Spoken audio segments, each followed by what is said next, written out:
L'idée, c'était de pouvoir acheter ma liberté et pouvoir vivre comme je le voulais, comme je l'entendais. Je me rendais compte que sans niveau d'études et sans diplôme, je pouvais, royalement proposer mes services dans des métiers de subalterne, quoi. Mais j'ai pas voulu vivre ça. Les braqueurs. François. Épisode 1.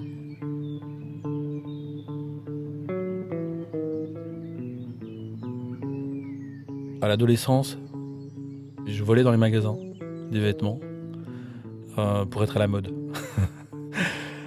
Mais c'était pas du braquage, quoi. C'était vraiment, je m'habillais, je courais. Mon père était ingénieur agronome, ma mère était prof. En même temps, ils étaient assez artistes, mon père chanteur d'opéra également. On a quitté la ville pour aller vivre sur un terrain dans une roulotte, pour vivre de la culture bio. On est passé d'une éducation normale à un basculement total, radical du jour au lendemain. C'est-à-dire que mes parents nous ont enlevé la télévision. Moi, je regardais Goldorak, je regardais des dessins animés. Et du jour au lendemain, plus rien. Ma mère nous racontait des contes de Grimm. Je pouvais pas écouter du rock, par exemple. J'avais l'impression parfois d'être un Allemand de l'Est et qui rêvait de tout ce que je pouvais pas avoir. C'est le regard des autres qui est compliqué dans ces cas-là. Foncièrement, on était très heureux. La différence me gênait. Voilà. Donc je prenais les belles chaussures et je piquais un sprint. Et puis j'ai arrêté mes conneries jusqu'à l'âge de 23 ans. J'étais garde de corps, donc je travaillais plutôt pour les services de sécurité. J'ai basculé à l'âge de 23 ans en faisant une attaque de fourgon dans un fourgon dans lequel je travaillais. J'ai eu une idée de me faire engager dans la section transport de fonds en me disant je vais étudier le système du transport de valeur pour pouvoir mieux le voler. L'idée, c'était ça. C'était assez déconcertant de voir à quel point on m'avait engagé sans presque de vérification. Il y avait juste des tests d'aptitude au tir. Et tout de suite, en plus, j'étais responsable d'un service trajet, transport. Donc j'avais toutes les données. Je savais exactement combien il y avait dans tel fourgon. Je savais que tel trajet était plus intéressant qu'un autre. Et j'ai commencé à lire pas mal de bouquins sur le grand banditisme, sur des techniques, avec une haine en plus pour les banques, vraiment, puisque quand on est convoyeur, il faut savoir qu'on est le dernier maillon de la chaîne économique et capitaliste, où vous transportez des millions pour un salaire de misère. Donc, je me souviens, c'était l'équivalent de 1200 €, avec un petit 38 spécial, c'est une petite arme de poing, face à des mecs qui pouvaient vous attaquer avec des kalachnikovs, et on lance-roquettes, donc franchement, on risque sa vie, quoi. Et j'avais encore une haine encore plus vis-à-vis de ce système. Et donc j'avais vraiment l'envie de leur faire la nique, quoi. C'était ça.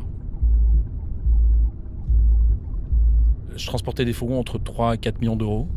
Mais il y avait un trajet, mais là c'était compliqué parce qu'on était 3, où on transportait beaucoup plus. On pouvait transporter jusqu'à 30 millions d'euros.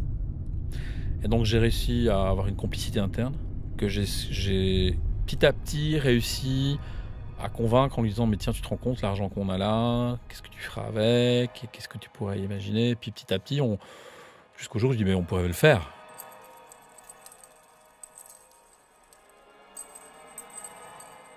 L'idée, c'est que je devais transvaser le contenu du fourgon dans le coffre de la banque, mais il y avait déjà de l'argent dans le coffre de la banque.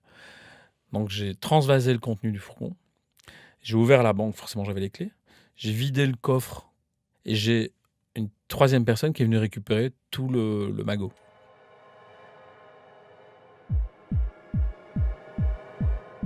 Donc je me suis fait enfermer dans la banque par mon complice qui a déposé les clés devant la banque. Donc la banque étant fermée à clé, moi étant enfermé à l'intérieur et attaché avec une menotte à un radiateur, forcément ça ne pouvait pas être moi, ça ne pouvait pas être non plus l'autre complice qui était bloqué dans le fourgon avec des mesures de sécurité. Et pour que ce soit plus crédible, j'ai tapé ma tête sur un radiateur jusqu'au temps que le sang arrive. Et vraiment, j'ai bien tapé, quoi. Je pense que dans ces moments-là, on y va. Et j'ai attendu la police pendant 3 heures.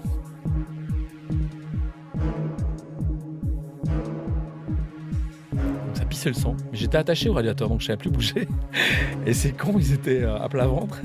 Et ils arrivaient tout doucement vers la banque, puisque forcément, il y avait une alerte donnée, mais ils pensaient que les mecs étaient toujours là, donc ils étaient aux aguets, et ils ont mis 3 heures pour intervenir.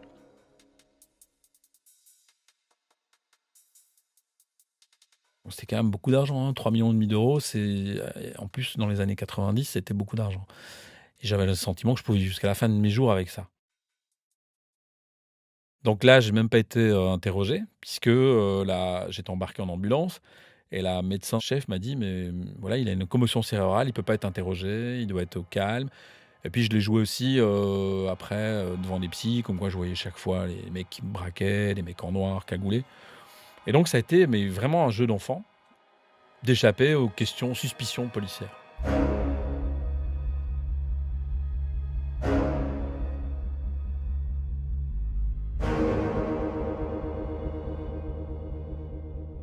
Et pendant une année, ça a été, on n'a pas touché à notre argent, donc on a tout enterré, dans des tubes en plastique, avec, des plastiques hermétiques pour que ça ne prenne pas l'humidité, avec, vous savez, les petites boules qu'on met dans les chaussures pour prendre l'humidité. Et puis on a fait des tests avec des bocaux de cornichons pour faire les conserves. En fait, c'est super hermétique, il y a pas de condensation. Et voilà, donc pendant un an, on n'a presque pas dépensé d'argent. On s'est fait des week-ends à Monaco ou dans des pays un petit peu où on n'était pas repérable et on pouvait faire un peu la fête. Et puis, bah, comme dans toutes les histoires, il y a une mauvaise fin. J'ai un complice qui a raconté l'histoire à sa maîtresse, qui elle-même, lui a menacé de le dénoncer s'il ne quittait pas sa femme. Et la femme a dit: «Si tu quittes pas ta maîtresse, je te balance». Donc, hein, le gars, il s'est retrouvé, il a fait une erreur, bon, d'en parler autour de lui, évidemment. Et il s'est rendu à la gendarmerie avec l'argent en disant: «Voilà, c'est moi». Et donc il balance et puis il nous met, il nous met tous les 2 dans la merde, quoi.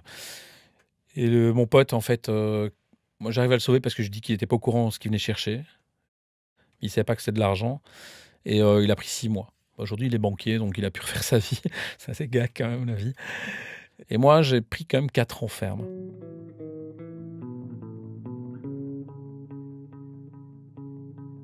Mais je rends pas l'argent.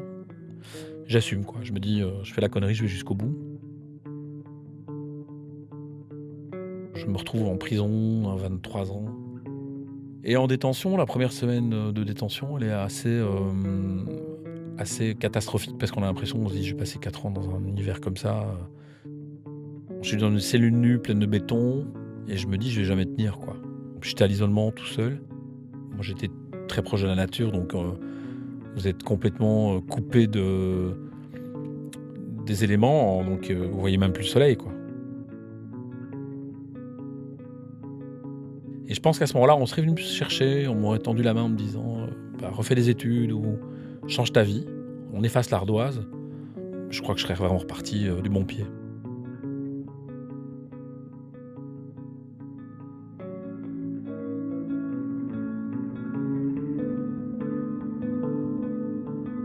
Et donc je me retrouve dans une cour de promenade où là, vous vous faites regarder un petit peu par une centaine de gars.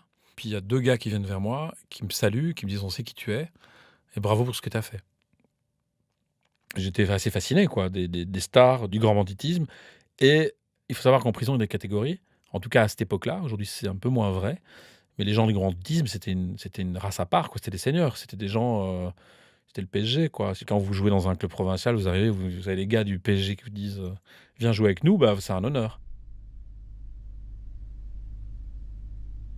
Les gens affiliés au grand banditisme est capables de monter sur des fourgons. Il y a un maximum une cinquantaine en Europe.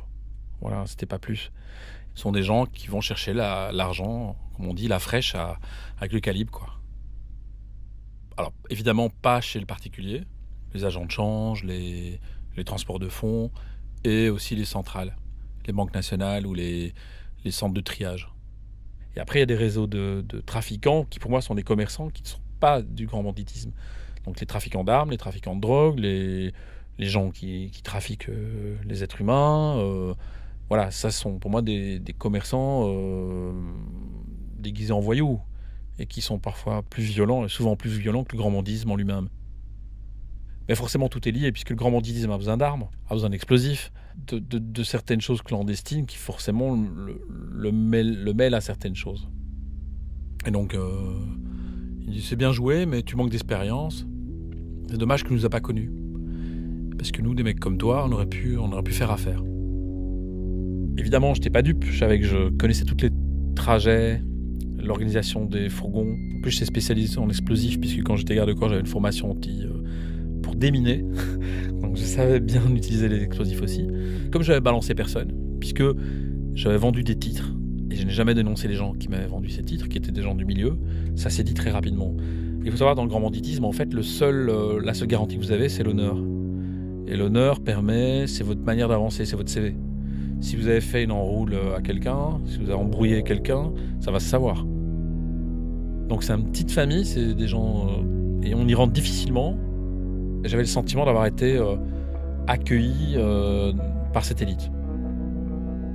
Et en plus, j'ai une certaine... je suis respecté dans la prison puisque je fréquente ces gens-là. Et on sympathise, et puis la première chose qu'il me demande, c'est si je fume. Je dis non. Il me dit c'est bien. C'est un peu le mec 45 balais qui s'adresse aux gamins de 20 ans, quoi. Et tu choses du combien? Du 44. Demain, on va te trouver des baskets, tu vas venir courir avec nous. Et donc, je cours tous les jours 1 heure à la promenade. Et les mecs, ils me testent, en fait. Je le sais pas, mais ils me testent. Donc, ils me partagent des secrets. Puis, il y en a un autre qui vient me parler pour savoir si je le répète. Des tas de choses qui font qu'à un moment donné, c'est des petits trucs pour voir si on est des gens fiables. C'est une manière de tester. Et j'ai été pendant toutes ces années de prison presque coaché. Tu ne dois pas faire comme ça, tu ne dois jamais être dans les lieux publics avec les gens avec qui tu travailles, vous ne devez jamais être ensemble. Quand vous tapez, vous devez vous retrouver ensemble et ne jamais vous séparer. J'apprends aussi, de par mon dossier pénal, quand vous êtes arrêté, vous avez un dossier pénal. Donc la police fait une enquête et vous avez des auditions, donc vous avez la possibilité de lire après votre dossier. Et vous voyez comment elle a opéré. Comment elle a pu, je ne sais pas, tracer une enquête téléphonique, par exemple. Comment elle a pu réussir à vous filer. On vous dit, tiens, là, j'ai fait une erreur. Donc, c'est des petites choses qui vous apprenaient sur le tas.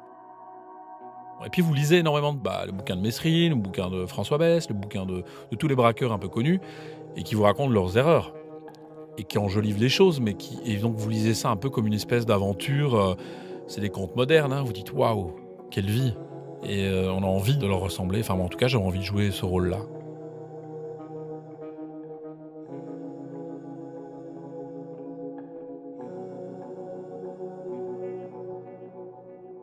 Donc, j'ai rencontré un forum, le forum du crime, où vous avez tout à votre disposition pour pouvoir vous parfaire.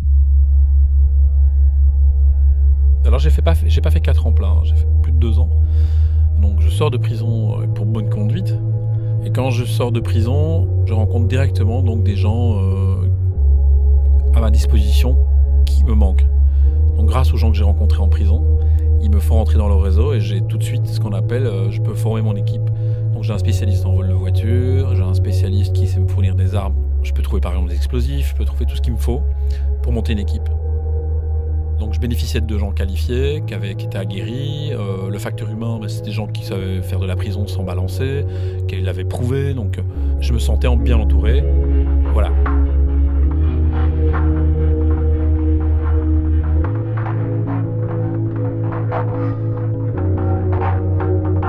À suivre